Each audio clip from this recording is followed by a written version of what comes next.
Good morning. We are with the prototyping of the fire alarm system, which we are developing in the DTS project, DTS Erasmus project.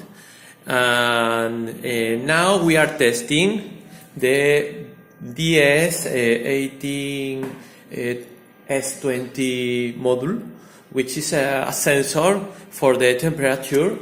Now we have already connected this sensor here. It only have 3 cables. There are 2, one for the ground, other for 5 volts, and the last one is the sensor. And they go to the Arduino. They are connected here. And okay, we are right now. It is at the temperature. It is free, and you can see that it is sensing that we are at 26 degrees.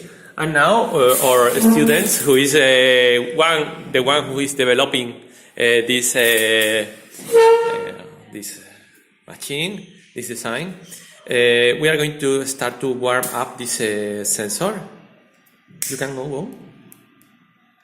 Okay, and now you can see how this is going up really fast, and this will be used to discover. Okay, we are going to make an alarm to detect this a fire. Okay, so we say you goodbye and thank you very much to see this video of the DTS project. Goodbye. Goodbye.